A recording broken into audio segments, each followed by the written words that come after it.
Bon ben voilà, bonjour à tous. Je vais vous présenter à nouveau le match de la 15e journée de championnat de Ligue 2 qui affronte le GF38 à l'USL Dunkerque. Le match est tout à l'heure d'ici 4 heures. Voilà. Pour faire rapide et pour revenir sur le dernier match de Grenoble et la frustration des 2 points perdus à cause de ce penalty sifflé, on comprend pas pourquoi. Voilà. Après, apparemment, les joueurs et le coach sont passés à autre chose et se concentrent sur Dunkerque du jour. Voilà, donc 15e journée du championnat de Ligue 2. Il sera arbitré par un arbitre suisse. Le GF38 troisième avec 26 points reçoit Dunkerque 8e avec 20 points. Le GF38 a toujours, comme on le sait, un match en retard qui rattraperont, je crois, mardi ou mercredi de la semaine prochaine euh, contre Niort. Donc pour résumer un petit peu l'actualité des deux équipes et niveau stats, en 13 matchs, le GF a joué 6 matchs à domicile, 7 à l'extérieur. Donc là, ils joueront le 7e à domicile. 18 buts inscrits et 9 concédés seulement, hein, à domicile en 6 matchs. Du coup, pour Grenoble, c'est euh, c'est 12 buts à la maison, 4 prix seulement. Voilà. Donc là, tout à l'heure, quand je vous ai dit 18 buts inscrits, 9 encaissés, c'est en 13 matchs à domicile extérieur. Autant pour moi. Voilà, donc là, à domicile, 6 matchs, 12 buts, donc 2 buts par match à la maison. Et seulement 4 buts pris. Sachant qu'on en avait pris 3, hein, je crois, contre Toulouse en début de saison. En 6 matchs, c'est 16 points, c'est la meilleure équipe à Grenoble, meilleure équipe à domicile en termes de ratio match-point, 0 défaite au Stade des Alpes. Voilà. Dunkerque, pour être rapide, à l'extérieur, ils ont joué 7 matchs, ils mettent 6 buts seulement, et ils prennent 1 but par match, donc c'est le prix.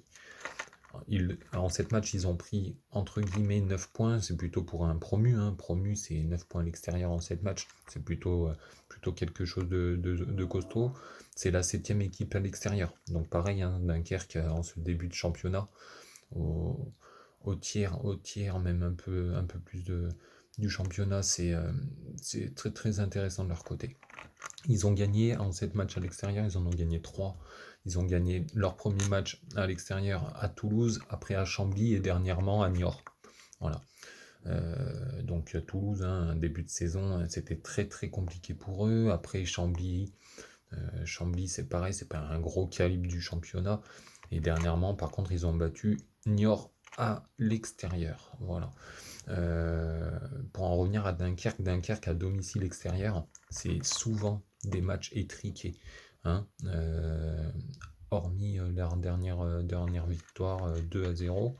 Leur match se clôture très très souvent par un but d'écart seulement ou des matchs nuls.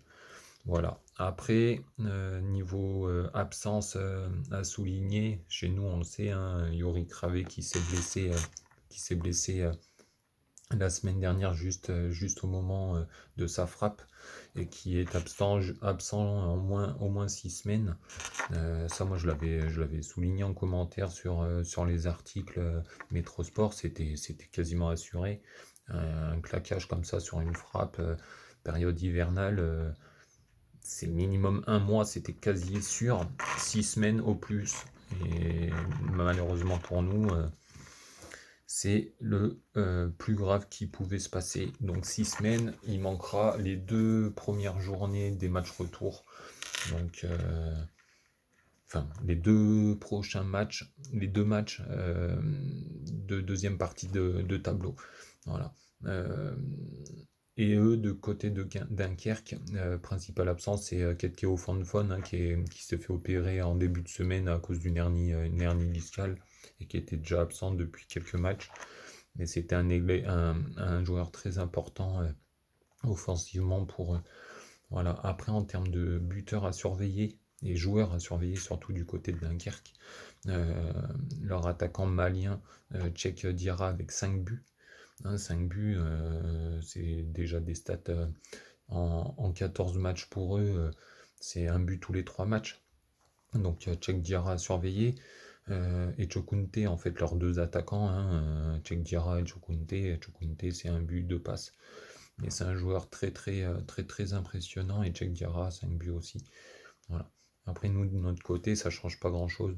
À part Ravé, hein, du coup, meilleur passeur de notre club, qui est absent. Bennett, 3 buts, 2 passes. Diallo, 3 buts, 1 passe. Anani, toujours bloqué à 2 unités. JT aussi. Et Nestor Semedo, pareil. Voilà. Après, j'avais juste à vous montrer, je vais vous proposer en direct, je vais vous proposer ce que je propose moi en termes de 11 de départ. Donc moi je vois Maubleu en 4-3-3 classique, Maubleu dans les buts, Gaspard qui est suspendu pour mardi contre Niort, donc titulaire aujourd'hui, hein, forcément, Gaspard sur l'aile droite, Monfray, Nestor, on les remet dans l'axe de la défense, et Montbry, voilà, à gauche. Milieu à 3, hein, Bennett, toujours là, Pérez aussi. Je vois plus Tapoko plutôt que Piquel, hein, Piquel qui a été fortement remarqué contre Caen. Je le laisserai un peu souffler un petit peu pour mardi. Donc je vois plutôt Tapoko à sa place. Voilà. Après, en l'absence de Ravé, je mets forcément Diallo, hein, qui a fait un match énorme à Caen. Hein. Personne n'a souligné sa passe décisive sur le but de Ravé, mais pour moi, sa passe décisive, c'est l'une des plus belles de la saison en termes de Ligue 2, voire même Ligue 1. Hein. La passe est majestueuse. Après, je place Semedo à gauche et Anani en titulaire.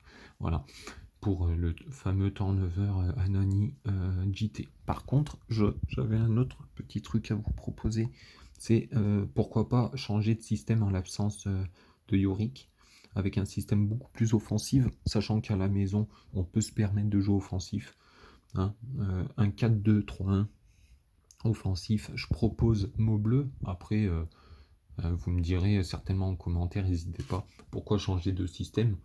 Je me dis pourquoi pas essayer un autre aussi en l'absence de plusieurs joueurs futurs blessés, suspendus ou quoi. Pourquoi pas essayer quelque chose de différent.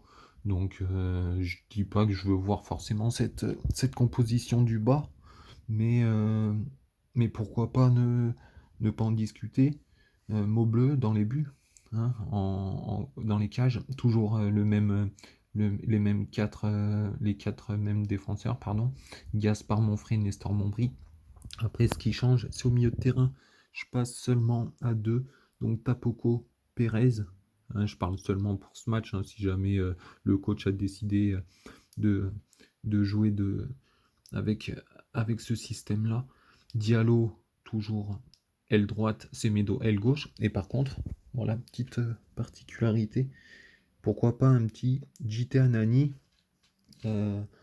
pour voir s'ils peuvent être complémentaires. Par contre, Anani en 9, hein, en pointe, et JT, en fait, ce serait pas JT but attaquant, hein.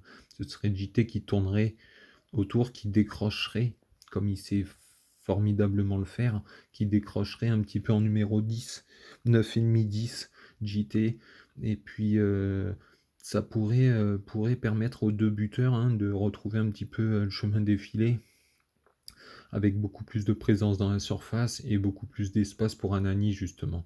Voilà. Donc voilà.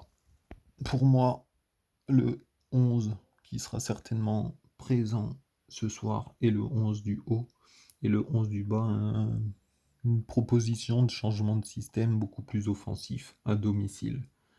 Voilà. Merci à tous. Donc voilà, hein, dites-moi, n'hésitez pas à aimer, à partager un peu la vidéo. Et puis, allez Grenoble, les 3 points ce soir pour pourquoi pas enfin prendre la première place. Bisous, bisous, ciao, ciao.